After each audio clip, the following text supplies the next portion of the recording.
chapter 9 tentang materialitas dan risiko.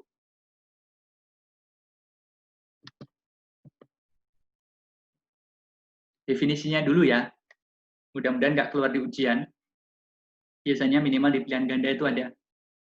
Materialitas ini adalah besaran informasi akuntansi yang apabila terjadi penghilangan atau salah saji akan mengubah atau memengaruhi pengambilan keputusan. Bahasa definisinya memang kayak gini. Bahasa Inggrisnya juga kayak gitu, diterjemahkan juga hasilnya kayak gini. Pada intinya apa sih? Materialitas itu angka, besaran, kalau misalnya melewati itu, maka kita akan merubah keputusan. Contoh, teman-teman sebentar lagi PSBB udah berakhir, mau balik ke Jakarta. Cari itu tiket, misalnya teman-teman dari Surabaya ke Jakarta, ada pilihan transportasi adalah kereta api, bus, kemudian pesawat. Materialitas kita untuk transportasi ke Jakarta adalah 500.000. Maka kalau kita dapat moda transportasi yang harganya di bawah 500, kita akan ambil. Pesawat harganya 450.000. Wah, opsi paling bagus kan? Waktunya paling cepat, harganya masih di bawah 500. Tapi kalau pesawatnya 1 juta, sementara kereta api harganya 500.000, bus 300.000, mungkin kita bisa mempertimbangkan kereta api. Karena secara materialitas, dia masih di bawah batas atau sama dengan ambang batas yang kita miliki, yaitu 500.000, dan kenyamanannya mungkin di atas bus misalnya. Kecuali kalau busnya sleeper, keretanya ekonomi, mungkin bisa kita balik. Intinya, angka 500.000 ini menjadi dasar pengambilan keputusan kita. Kita mau ngambil moda transportasi itu ataukah tidak. Ini materialitas dalam bahasa yang sederhana. Bagaimana kalau kita terapkan di laporan keuangan? Ada laporan keuangan, kita jadi auditor. Kemudian kita ketemu salah saji di laporan keuangan ini 1 miliar gitu. Kita sudah tetapkan. Kalau ketemu salah sajinya 1 miliar atau kurang, kita tidak anggap itu material. Karena mungkin omsetnya sangat gede. Tapi kalau misalnya salah sajinya di atas 1 miliar, maka itu kita sebut dengan material. Oke. Nanti ceritanya gimana, akan ada runtutannya nanti yang bisa kita pelajari. 1 miliar tadi menjadi basis atau menjadi dasar, ini tadi ya, pengambilan keputusan oleh manajemen itu berpengaruh atau enggak gitu. Ibaratnya apa yang paling gampang ya? Gramedia jualan ATK, ya kan? Gramedia nggak usah jauh-jauh, Gramedia BP ya mungkin saya nggak tahu omsetnya berapa, tapi saya proyeksikan aja. Kalau dia punya aset berupa ATK atau buku senilai 1 miliar di Gramedia Bintaro itu, kemudian ada buku dagangannya dia yang usang, entah robek, entah nggak sengaja dirusak oleh pengunjung dan dia nggak tahu, nilai kerusakan bukunya ini 1 juta, 1 juta dari 1 miliar, bagi Gramedia mungkin nggak material kan, masih wajar lah, itu berapa persen, 1 juta dari 1 miliar. Tapi kalau buat abang fotokopian yang ada di Kalimongso misalnya, jualannya dia ada yang usang, ada yang rusak, ada yang kehujanan sehingga nggak bisa dijual, nilai ATK yang rusak 1 juta, itu sangat material. Maka materialitasnya konsepnya menjadi sangat relatif gitu. Menjadi sangat relatif. Mas Toro kehilangan uang 100.000, misalnya nggak material, tapi buat saya kehilangan uang 10.000 material, atau sebaliknya. Sehingga materialitas itu bisa relatif, sekali lagi berbeda-beda untuk tiap orang dan juga untuk tiap perusahaan. Tapi karena kita concern-nya adalah membahas perusahaan, paling gampang tadi itu ya. Sama-sama dia jualan ATK, 1 Gramedia, 1 abang yang jualan di depan, maka keusangan barang yang rusak sama-sama nilai 1 juta, bagi satu perusahaan tidak material, bagi perusahaan yang lain menjadi sangat material. Nah, materialitas ini di dunia audit ada 3 jenis. Yang pertama adalah planning materiality. Nanti teman-teman kalau mendengar istilah planning materiality, ini sama dengan overall materiality. Tapi karena ada performance materiality di bawahnya, nanti saya pakai yang terminologi overall aja ya. Karena overall materiality disingkatnya menjadi OM, kalau planning materiality nanti disingkat menjadi PM, dan ada performance materiality yang sama-sama PM juga gitu. Saya ingin memudahkan aja biar nanti kita nggak bingung nyingkatnya. Kalau materialitas secara keseluruhan kita pakai saja istilah overall materiality, walaupun konsepnya sama dengan planning materiality. Ini adalah materialitas yang dihitung untuk keseluruhan laporan keuangan. Biasanya nanti akan ada tahapan untuk membuat persentase dan sebagainya. Yang kedua, materialitas yang dikenal juga di dunia audit adalah performance materiality atau materialitas kinerja. Kalau di buku Arens yang bahasa Indonesia itu diterjemahkannya adalah materialitas kinerja. Kenapa butuh performance materiality? Konsepnya gini, ada beberapa akun itu yang saling berkaitan satu dengan yang lain. Gitu. Jadi kalau nanti hanya dihitung satu kali di overall materiality, takutnya ada yang kedouble-double. Maka dibuatlah yang disebut dengan performance materiality, biar jumlah salah saji nanti tidak melampaui batas. Pada intinya gitu. Mudah-mudahan nanti kalau ada ilustrasi lebih mudah ya. Atau baca di buku Arens ada hitung-hitungan. Ini yang tadi saya bilang, karena ini konsepnya hitung-hitungan, saya agak susah menjelaskan secara lisan. Yang ketiga adalah tolerable misstatement atau salah saji di level akun. Contohnya apa sih? Ada perusahaan, nilai omsetnya katakan 1 miliar. Omset itu kan dibangun oleh beberapa sub akun ya.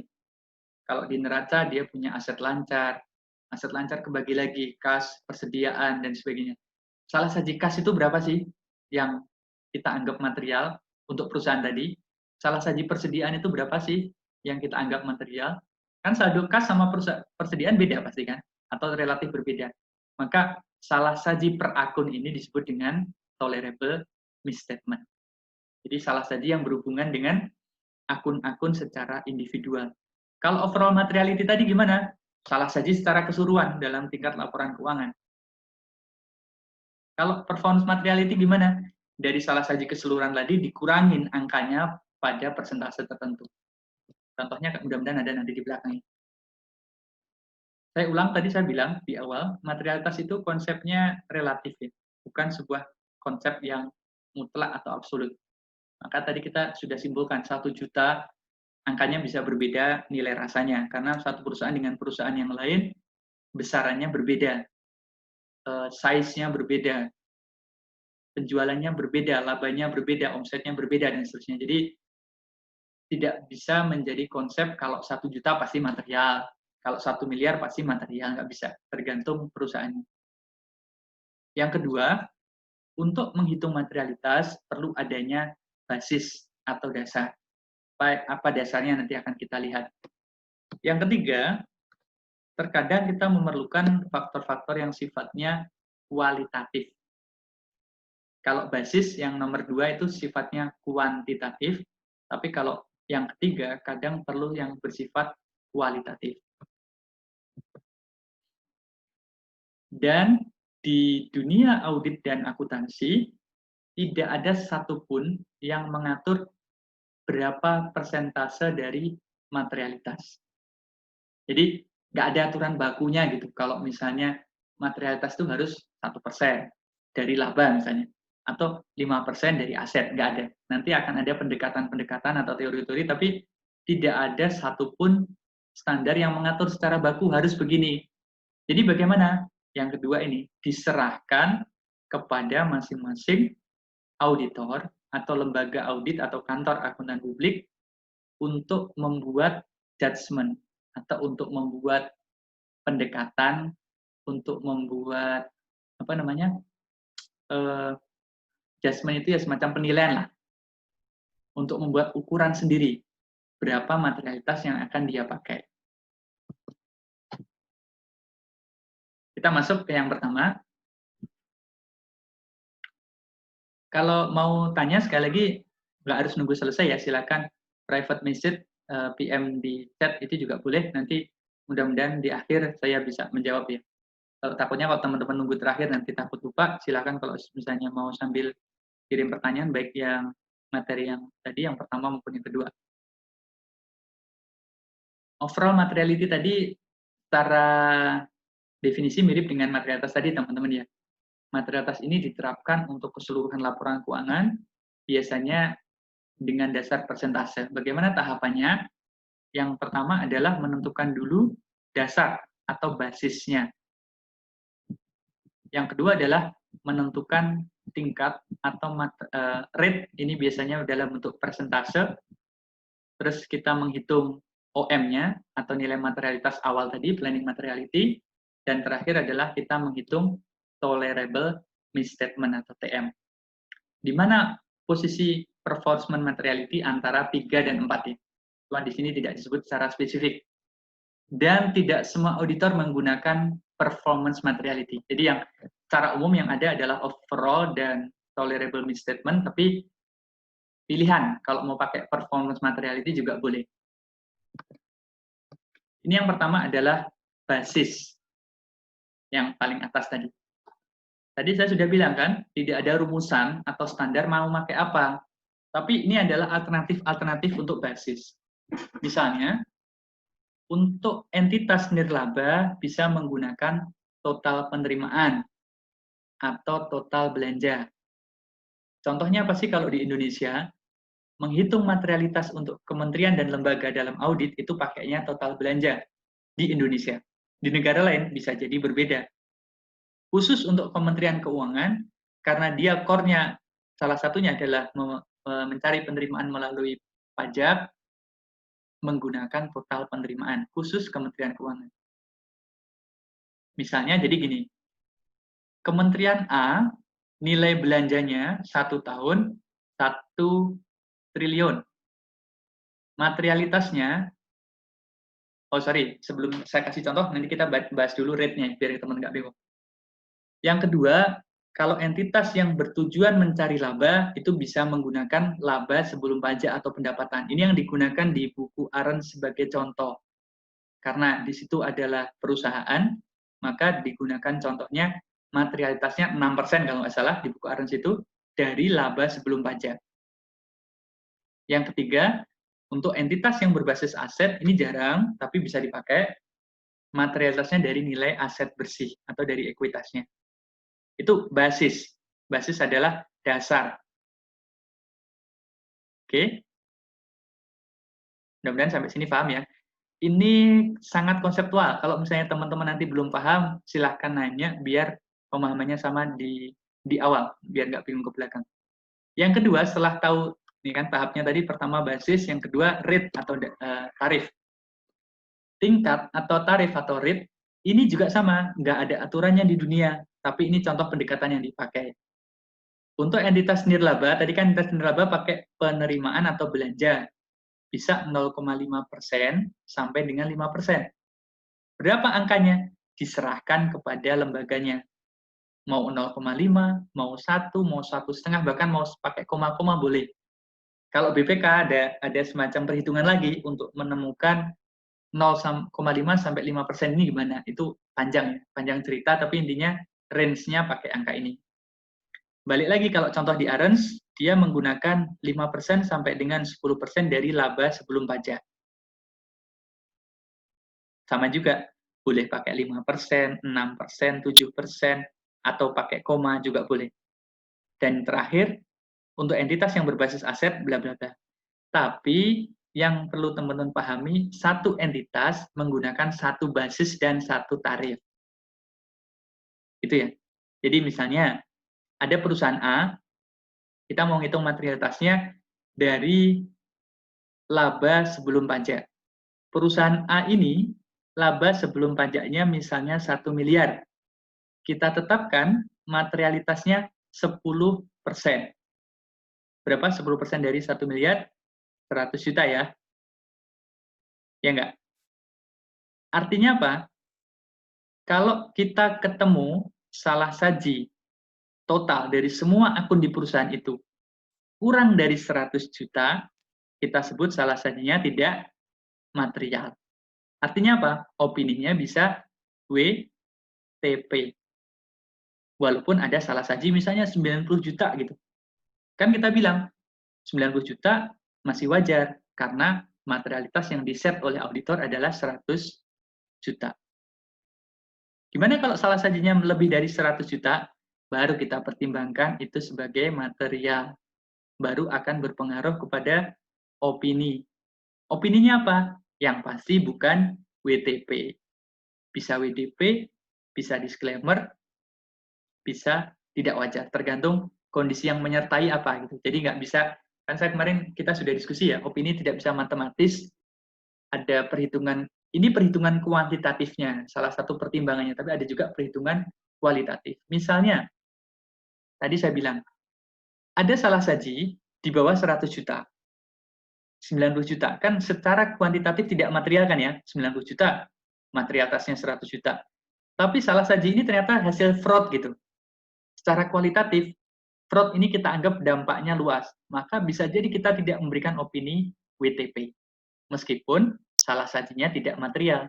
Kenapa? Karena secara kualitatif ada pertimbangan masalah fraud.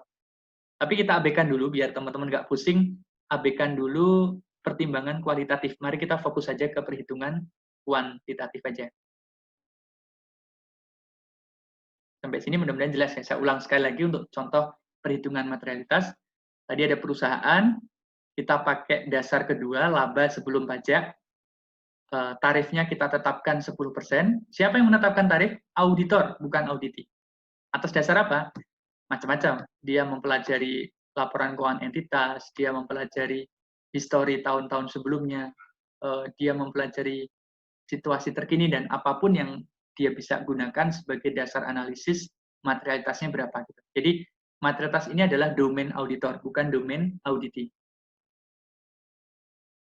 Tapi boleh dikomunikasikan dengan auditi. Saya ulang, perusahaan tadi, si perusahaan A tadi, laba sebelum pajaknya adalah 1 miliar, kita gunakan sebagai basis, materialitasnya adalah 10%, berarti overall materiality-nya adalah 10% kali 1 miliar, kita peroleh angka 100 juta. Kalau salah saji totalnya kurang dari 100 juta, kita anggap tidak material. Kadang ada pertanyaan tricky, kalau pas persis 100 juta gimana gitu. Ya adjustment auditor kita biasanya kalau misalnya kita buat overall materiality 100 juta itu, kalau 100 juta ke bawah kita anggap tidak material. Ini ya, nilai overall materiality ini merupakan nilai secara keseluruhan. Jadi 100 juta ini bukan untuk per akun, bukan kas 100 juta, persediaan 100 juta, expenditure 100 juta, enggak. Tapi total salah saji yang kita pertimbangkan itu adalah overall materiality. Ini ilustrasinya sama dengan yang barusan saya ceritakan, tapi dengan angka yang berbeda. Dasarnya adalah laba sebelum pajak, materialitasnya 5%, nilai total belanjanya pada laporan keuangan ada 100 miliar, ketemu overall materiality sebesar 5 miliar. Berarti kalau di sini gimana? Nilai salah saji di bawah 5 miliar dianggap tidak material secara keseluruhan. Kemudian ada pendekatan yang disebut dengan performance materiality. Kenapa sih ada performance materiality ini? Biasanya macam-macam pertimbangannya. Tadi ya, dia tidak ingin salah saji secara individu atau secara akun itu melebihi overall materiality gitu. Terutama untuk akun-akun yang nilai saldonya besar. Maka dia buatkan sebesar, dia buatkan bahasanya, bahasa gampangnya itu diskon gitu, pengurangan terhadap overall materiality. Ini disebut dengan performance materiality. Artinya apa sih? Kalau auditor menggunakan performance materiality, auditor ini semakin berhati-hati atau lebih konservatif.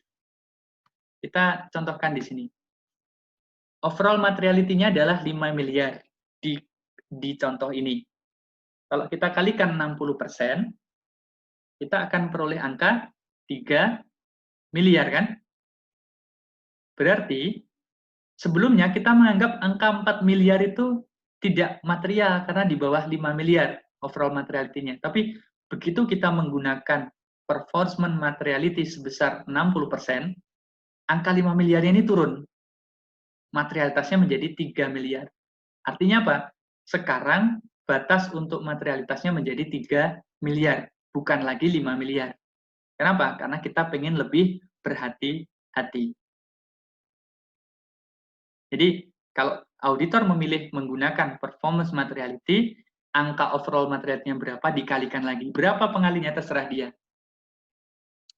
Ada yang biasanya patokannya secara umum ini ya, tidak lebih dari 60%, tapi bisa juga range-nya luas ini, bisa 50%, 40%, berapapun. Bahkan lebih dari 60% pun boleh gitu. Kan ini dibuatnya adalah aturan umum, jadi sekali lagi tidak baku. Tapi di beberapa literatur menggunakan angka maksimum atau tidak lebih dari 60%, jadi bisa lebih kecil lagi bahkan. Oke. Di buku ARAS nanti juga tolong dilihat ya, ada contoh perhitungan.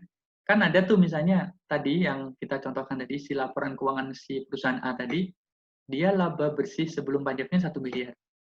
Tapi nanti ada beberapa akun yang sangat dominan gitu, saldonya sangat besar. Sehingga kalau kita pukul rata persentase, dia menonjol di satu saldo akun itu. Maka dibuatlah aturan gitu. Di bukunya Arens itu sudah ada contohnya. Tadi saya mau capture tapi kurang bagus ya ininya, gambarnya ya. Mudah-mudahan nanti saya bisa buatkan ilustrasi, saya kirimkan menyusul deh. Mudah-mudahan saya bisa buatkan contoh hitungan yang lebih mudah. Intinya, biar tidak ada satu atau dua akun yang dominan, dibuatkan perhitungan menggunakan overall materiality. Dan ini bisa bervariasi. 60%-nya nggak terus semua akun 60% gitu. Kas-nya bisa diturunin 30%, kemudian persediaan bisa 50%, akun aset tetap bisa lebih dari 60%, pokoknya sesuai dengan judgement auditor. Jadi tidak harus sama, tapi boleh juga diterapkan sama. Mudah-mudahan tidak terlalu cepat ya. Yang ketiga adalah perhitungan tolerable error atau tolerable misstatement. Nah, ini ceritanya ada tadi kita punya angka yang di sini 5 miliar. Anggap saja kita tidak menggunakan performance materiality ya. 5 miliar ini kan total salah saji di seluruh akun. Padahal kan kita memeriksanya bukan total kan, kita memeriksanya kan bagian-bagian dari laporan keuangan. Kita memeriksa kas, kita memeriksa persediaan. Nah, berapa salah saji atau materialitas tiap akun, kita akan bagi. Baginya gimana? Saldo akun dibagi total akun dikalikan 5 miliar. Jadi 5 miliar ini akan dibagi di masing-masing akun, biasanya paling mudah secara sama perhitungannya. Saya buat contoh Excel-nya ya. Bentar.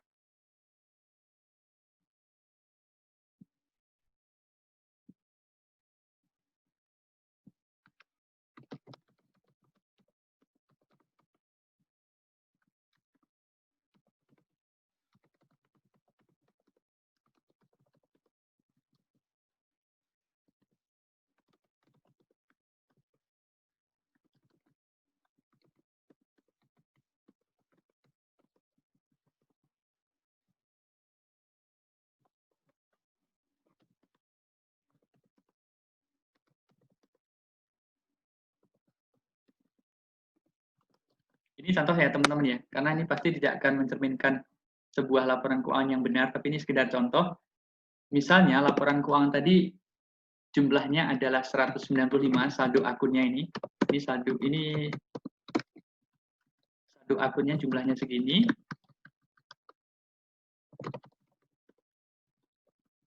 Di atas ini adalah overall materiality. Kita boleh tambahkan performance di bawahnya, misalnya mau tadi 60% dari overall materiality, boleh juga tidak kita tambahkan. Ya, asumsikan kita tidak memakai performance materiality. Bagaimana menghitung tolerable misstatement?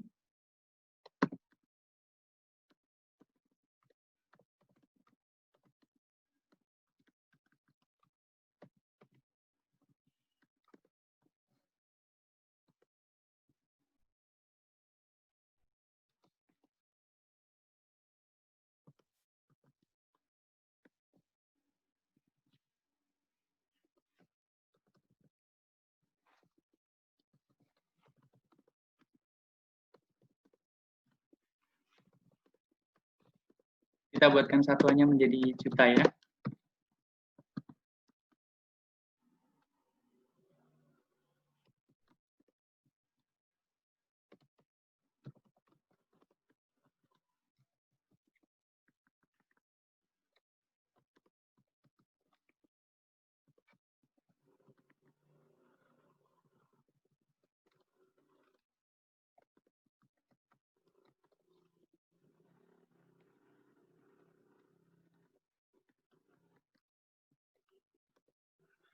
Oke, ini adalah contoh ilustrasi penghitungan dari tolerable misstatement ketika kita menggunakan pendekatan kuantitatif kita bagi rata. Artinya apa sih? Oh, dari overall materiality 5 miliar tadi, ini kita bagi ke masing-masing akun. Misalnya ada akun A yang saldo akunnya di laporan keuangan 20 miliar, akun B saldonya adalah 50 miliar, akun C 100 miliar, akun D 25 miliar, total saldo akunnya adalah 195 miliar, maka salah sajinya per akun ada di kolom ini. Di kolom total tolerable misstatement ini. Kita lihat ini jumlahnya akan sama. Kalau kita menggunakan pendekatan kita bagi rata dengan cara membagi antara saldo akun dibagi total akun yang diaudit dikalikan overall materiality. Dengan demikian cara bacanya gimana? Untuk akun A, salah sajinya kita anggap material ketika nilai salah sajinya lebih dari 512 juta. Akun B kita anggap material ketika salah sajinya lebih dari 1,2 miliar dan seterusnya. Kalau misalnya akun A salah sajinya 400 juta, berarti tidak material untuk akun A. Nah, penerapan overall materiality gimana sih?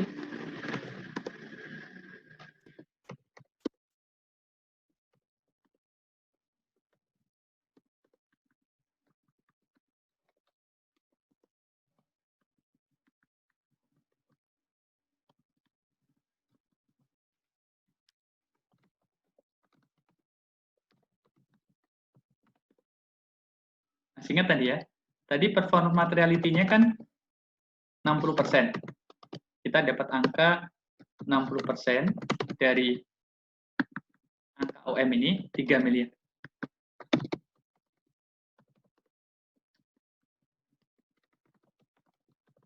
Nih, ilustrasi kita menggunakan performance materiality itu ini teman-teman. Kalau kita tadi tidak menggunakan performance materiality, kita menggunakan patokan overall materiality saja, salah sajinya 5 miliar, di bawahnya kita anggap tidak material. Ini misalnya tidak pakai performance materiality, kita bandingkan overall materiality-nya 5 miliar, total salah saji untuk 4 akun ini 3,9 miliar, masing-masing salah sajinya ini lebih kecil dibandingkan dengan tolerable misstatement, atau salah saji yang bisa kita maafkan atau bisa dianggap tidak material, maka kalau kita bandingin 5 dengan 3,9 nggak ada masalah kan.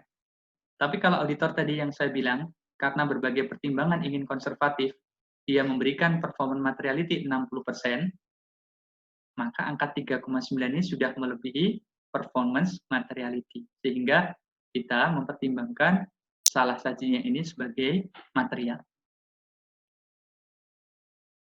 Mudah-mudahan bisa dipahami ya, perhitungan secara matematisnya kurang lebih begitu. Nanti saya share ke Mas Toro dan Mbak Tasya deh hitung-hitungannya atau Excel-nya secara sederhana. Saya kurang tahu sekali lagi apakah tahun ini akan ada hitung-hitungan di khususnya di pajak ya, karena saya dulu ngajarnya di akuntansi.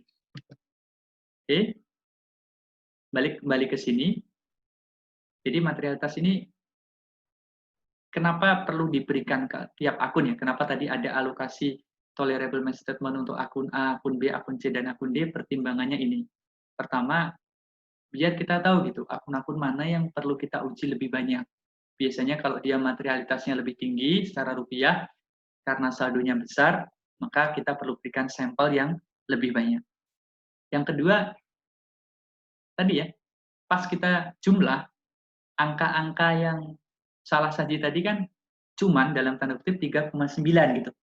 Masih di bawah total 5M.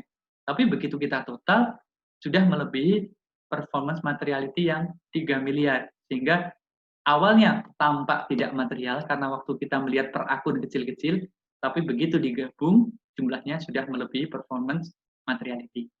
Dan nanti akan ada risiko deteksi akan kita bahas di belakang. Ini simpulannya. Pertama, overall materiality itu dipengaruhi oleh tingkat risiko. Makin tinggi risiko, maka biasanya kita buat materialitasnya makin rendah. Angkanya makin kecil, karena kita ingin berhati-hati tadi. Sebaliknya, besarnya materialitas berbanding terbalik dengan risiko. Yang kedua, ada hubungan antara materialitas dengan bukti atau sampel. Materialitasnya kecil, kita perlu menguji lebih banyak, atau sampelnya yang kita ambil mesti lebih banyak dibandingkan materialitas yang besar. Ini contohnya ya, atau gambarannya. Ada laba sebelum pajak sebesar 100 miliar. Overall materiality-nya misalnya nih, kita buat dua skenario, 5 miliar dan 10 miliar. Oke. Kalau salah sajinya ini XX ini menggambarkan sampel. Jadi sekali lagi, angka X ini menggambarkan sampel. Di sebelah kiri, ini adalah total salah saji dari XX ini. Jadi total salah saji dari sampelnya. Misalnya di kotak paling pertama, warnanya putih, itu totalnya adalah 4 miliar. Di tengah, total salah sajinya dari 8 sampel tadi adalah 8 miliar. Kemudian di atas, total salah sajinya adalah 12 miliar. Oke, sekali lagi, XX ini menggambarkan sampel, sebelah kiri menggambarkan total salah sajinya. Tadi kan kembali kesimpulan ini kan, kalau materialitasnya lebih rendah, maka pengujiannya harus lebih mendalam, bukti atau sampelnya lebih banyak. Ini saya ingin menggambarkan ke teman-teman arti dari simpulan tadi. Ini kita asumsikan dua skenario, skenario materialitas 5% dan materialitas 10%. Di kotak paling bawah ini, untuk kedua overall materiality, 4 sampel ini nggak material gitu. Cuman 4 dan jumlahnya 4 miliar. Tapi begitu kita naikkan di sini, ini sudah material karena jumlah total salah sajinya adalah 8 miliar. Material bagi siapa? Bagi yang salah sajinya, bagi yang materialitasnya 5%. Bagi yang materialitasnya 10%, dia nggak perlu nyari sampel-sampel di sini gitu. Kenapa? Nggak material buat dia gitu.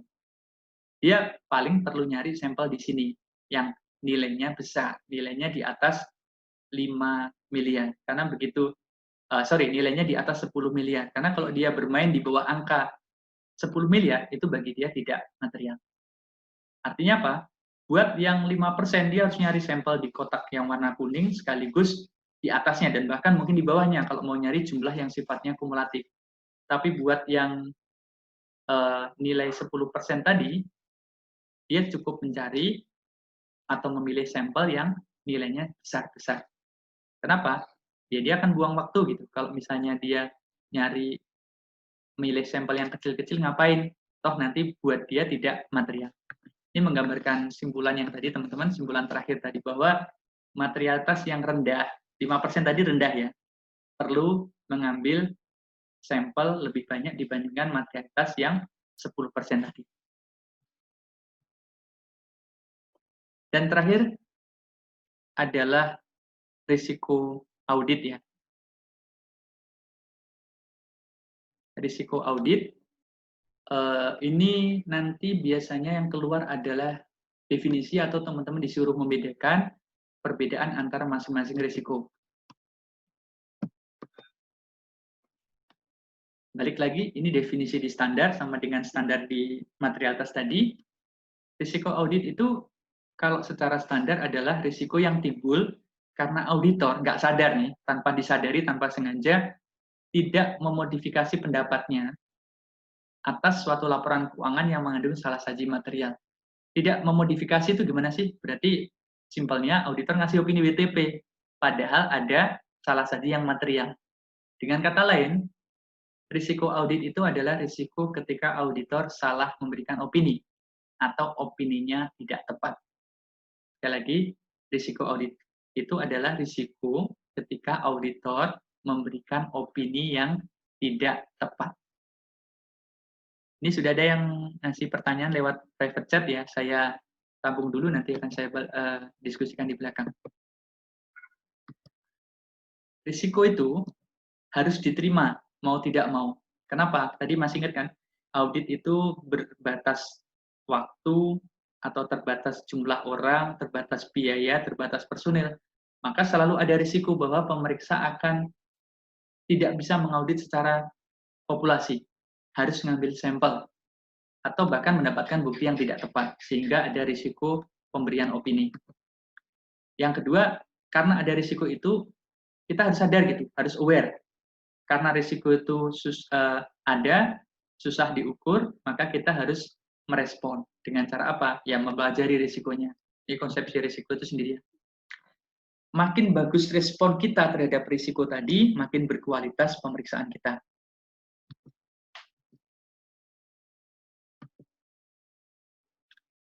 Ini di Arens disebutkan ya, pemeriksa harus mendapatkan pemahaman mengenai bisnis atau usaha dan industri klien, serta menghitung risiko bisnis klien. Jadi kalau kita lagi ngaudit satu perusahaan, kita harus ngerti perusahaan itu nature usahanya gimana, risikonya apa gitu. Biar kita tahu bisa mengembangkan prosedur-prosedur audit yang tepat. Contoh, perusahaan itu nature-nya tidak punya sistem akuntansi, segala sesuatunya masih manual. Risikonya apa? Pencatatannya tidak akurat. Terus kita harus gimana? Kita harus mendesain sistem, berarti yang tidak bisa mengandalkan kepada sistem akuntansi. Buru-buru, sistem akuntansinya aja nggak ada. Gimana caranya? Yaitu itu menjadi tantangan auditor. Yang kedua, ada model audit risk atau model risiko audit untuk melihat atau mengukur potensi-potensi salah saji itu berapa dan di mana saja itu akan terjadi. Kalau ini sudah baku, nanti rumusannya sudah ada. Ini rumusnya, PDR sama dengan AAR dibagi ER kali CR. Sekali lagi, kalau ini baku, modelnya di semua atau hampir semua literatur audit seperti ini. Atau persamaan risikonya adalah AAR sama dengan IR kali CR kali PDR. PDR itu apa sih? Risiko deteksi yang direncanakan atau plan detection risk. AAR adalah acceptable audit risk, risiko audit yang dapat diterima. IR adalah inherent risk dan CR adalah control risk. Nanti akan saya jelaskan satu-satu. Kenapa rumusnya ini menjadi AAR sama dengan? Karena biasanya AAR itu given. Sekali lagi, AAR itu biasanya sudah ditetapkan. Kita lihat satu-satu ya. Ini langkahnya menetapkan AAR dulu. Jadi AAR itu bukan dihitung, tapi sudah ditetapkan persentasenya. Baru kita hitung IR, CR, dan DR. AAR ini adalah risiko yang seperti tadi. Pemeriksa nggak sadar, tidak memodifikasi opininya. Jadi audit risk sama dengan acceptable audit risk. Nggak usah bingung ya. Kalau tadi di awal kan kita pelajari risiko audit, ini sama atau mirip dengan AAR. Biasanya AAR ini saya bilang tadi given. Umumnya berapa? 1-5%. Rumusan AAR adalah 1 minus tingkat keyakinan, atau 1 dikurangi tingkat keyakinan. Kalau pemeriksa menetapkan AAR 5%, berarti keyakinan dia terhadap opini itu 95%. Contoh lain, kalau AAR-nya ditetapkan 1% atau acceptable audit risk-nya 1%, berarti tingkat keyakinan dia terhadap opininya adalah 99%. Dengan kata lain, makin kecil audit acceptable risk atau makin kecil AAR, makin besar keyakinan dia terhadap opininya, atau makin bagus keyakinan dia terhadap opini yang dia berikan. Wah, Pak, kalau gitu kita bikin aman aja dong. AAR-nya nanti kita buat 50%, biar kita cuma punya keyakinan 50%, nggak bisa. Jadi, kenapa nggak bisa? Karena, masih ingat kan, di teori dasar audit itu kan, auditor harus memberikan keyakinan yang memadai gitu. Ntar orang akan bertanya-tanya, gimana ini auditornya aja cuma yakin 50% terhadap opini yang dia berikan. Gimana stakeholder-nya mau yakin gitu. Makanya biasanya auditor ini akan memberikan range AAR yang relatif kecil. Berapa? Umumnya 1-5%.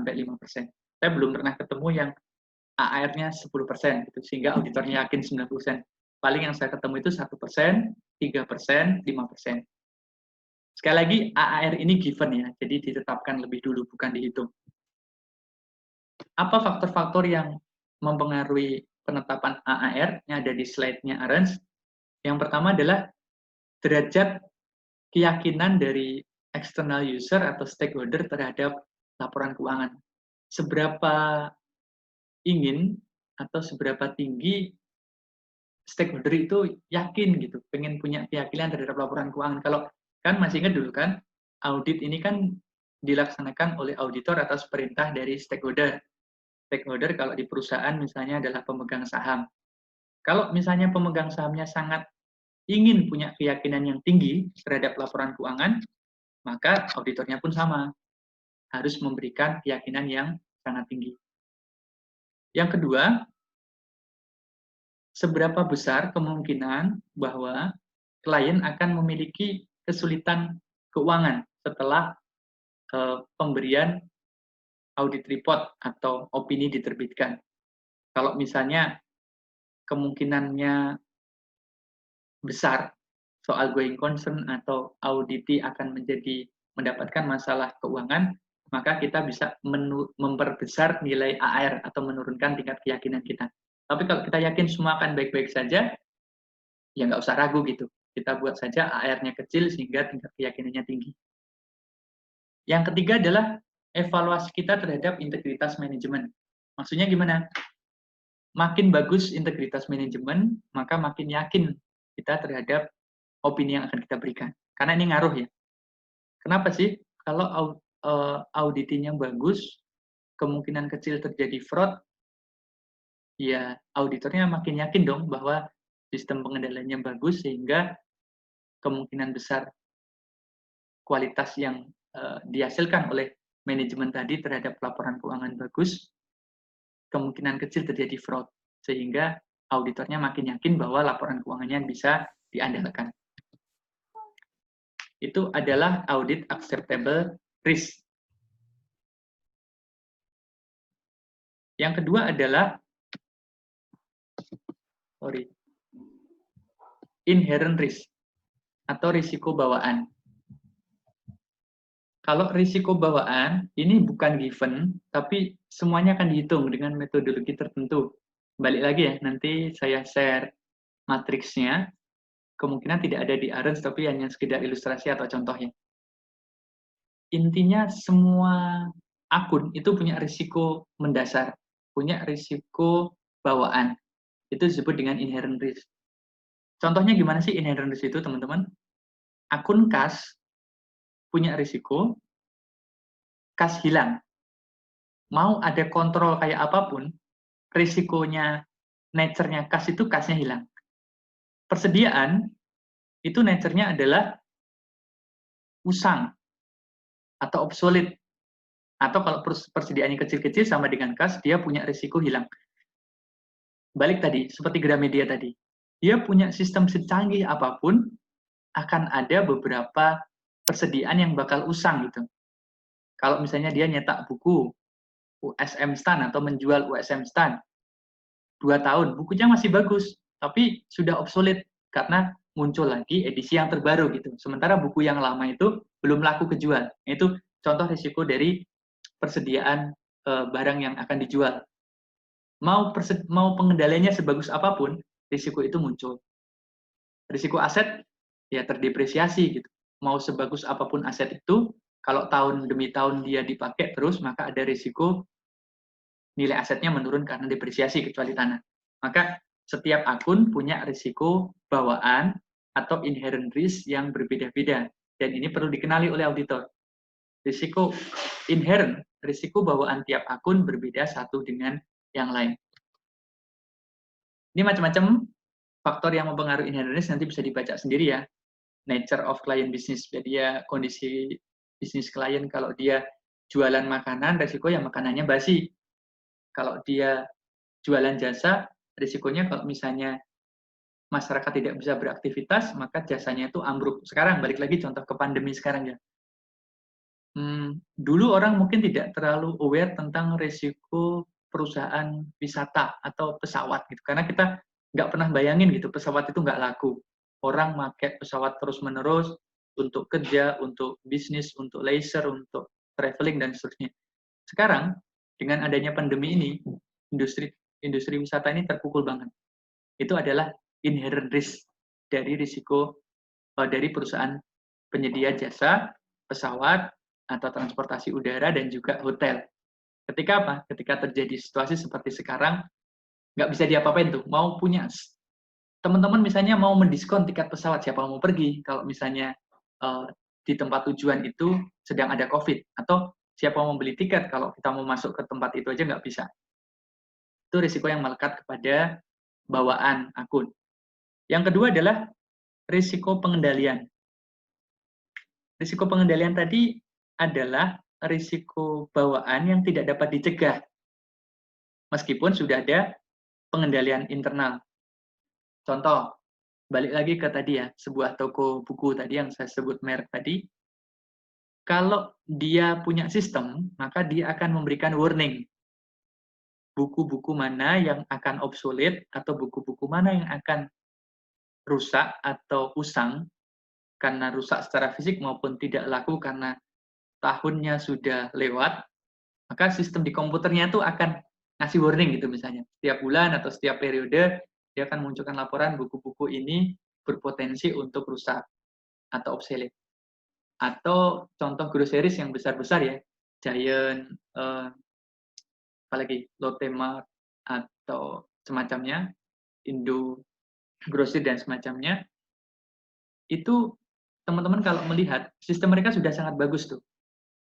Untuk barang-barang yang expired, mendekati expired tentunya, sorry, kalau expired mereka nggak akan jual. Tapi misalnya sebulan menjelang expired, kalau teman-teman pernah ke beberapa tempat yang saya sebutkan tadi, barang-barang ini akan di-sale, akan dijual. Oke, ini kan dia sudah menurunkan inherent risk. Dia sudah punya inherent risk barangnya expired, tapi dia punya kontrol, punya pengendalian bahwa barang yang tidak laku dikasih diskon, di display di depan. Oke, sudah didiskon tuh. Ternyata tetap nggak laku juga gitu, karena mungkin entah pembelinya males beli yang barang diskonan karena tahu itu mau expired atau gimana.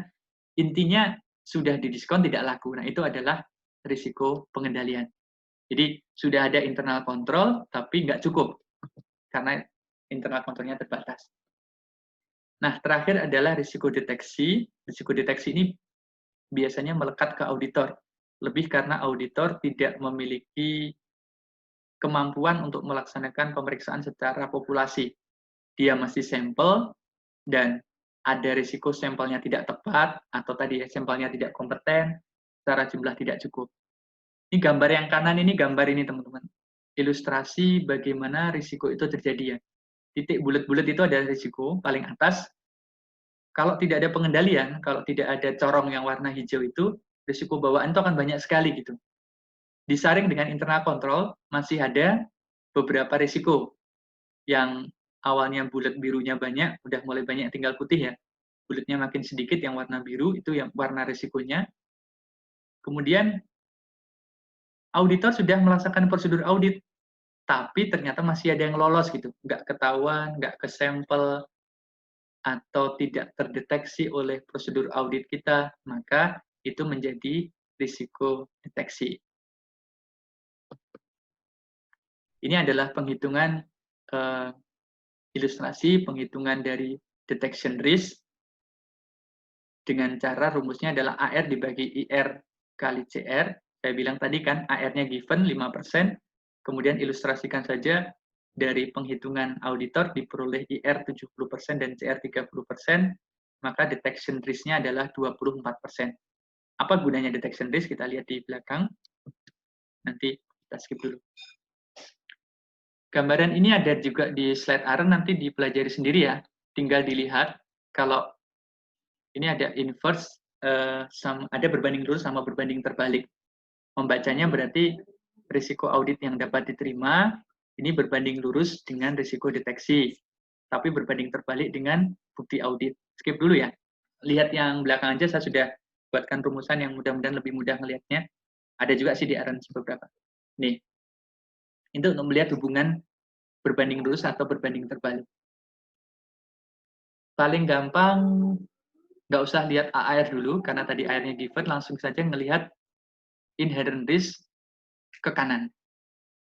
Jadi, kalau risiko bawaan, atau nomor 1, kita lihat situasi pertama ya. Inherent risk rendah, berarti tidak ada risiko terhadap akun itu, atau risiko akun itu kecil. Kemudian, pengendaliannya bagus, sehingga kontrol risk-nya rendah,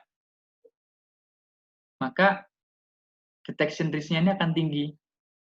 Sehingga auditor nggak perlu banyak mengambil sampel. Sampelnya cukup sedikit. Kenapa sedikit? Dia secara nature akun nggak ada risiko, internal kontrolnya bagus, sehingga kontrol risk-nya rendah, sehingga jumlah bukti yang dicari sedikit. Situasi 1 ini berkebalikan dengan yang situasi nomor 3. Kalau yang nomor 2, 4, dan 5 ini ada, nomor 2 dan 5 ada varian-variannya, dan tinggal dimainkan posisinya ya. Tapi paling gampang memahami ini, silahkan lihat situasi 1 dan situasi 3. Sekali lagi AR-nya abaikan aja, jadi langsung lihat ke IR, CR, dan jumlah bukti audit. AAR dan DR tutup dulu kalau perlu. Tutup pakai jari biar nggak pusing lihatnya. Situasi nomor 3 kebalikannya. IR-nya tinggi. Berarti risiko bawaan akun ini sangat besar gitu. Akun ini akan banyak terjadi kesalahan, akan berpotensi kita ketemu masalah di akun itu. Ditambah dengan internal kontrolnya buruk atau nggak memadai sehingga kontrol risk-nya tinggi. Maka banyak sekali risiko terhadap akun ini karena internal kontrol yang tidak memadai tadi. Sehingga gimana kalau ketemu akun-akun yang berisiko kayak gini? Ya kita harus nyari bukti audit yang besar. Kita harus menguji secara mendalam. Berarti kita harus ngambil sampel yang banyak. Jadi kalau di situ ada jumlah bukti audit rendah, sama bahasanya dengan sampelnya sedikit. Kalau bukti audit tinggi, sama dengan sampel audit yang banyak. Berapa rendah, berapa sedang, berapa tinggi, tidak ada kuantifikasinya. Nanti ikut judgement dari pemeriksanya menggunakan metodologi yang dikembangkan oleh masing-masing kantor auditnya. Ini contoh ilustrasi di kantor saya, misalnya ya. Hasil, kan tadi masih ingat kan, DR-nya hasil hitung-hitungan, detection risk rendah 1-10%, detection risk tinggi 11-35%, detection risk, sedang 11-35, dan detection risk tinggi 36-56. Langsung lihat saja di tabel bawah. Dengan detection risk yang tinggi, maka materialitasnya akan kita set tinggi. Berarti tadi inherent risk dan control risk-nya berbanding terbalik ya. IR rendah, CR rendah, sehingga lingkup pengujiannya terbatas. Lingkup pengujian terbatas ini sama dengan sampel yang sedikit. Sekali lagi, lingkup pengujian terbatas ini sama dengan sampel yang sedikit. Kebalikannya, kalau detection risk-nya low atau rendah, materialitasnya rendah, kita harus ngambil sampel yang banyak atau lingkup pengujiannya mendalam. Kenapa? Karena tadi inherent risk-nya tinggi dan detection risk-nya, control risk-nya tinggi. Jadi ini untuk menghubungkan ini tadi teman-teman. Jadi baca di sini kan biasanya akan bingung gitu, maksudnya berbanding lurus sama berbanding terbalik itu gimana sih? Ada di sini, ngelihat per masing-masingnya, dan kalau mau penjelasan yang lebih teknis atau contohnya ada di sini.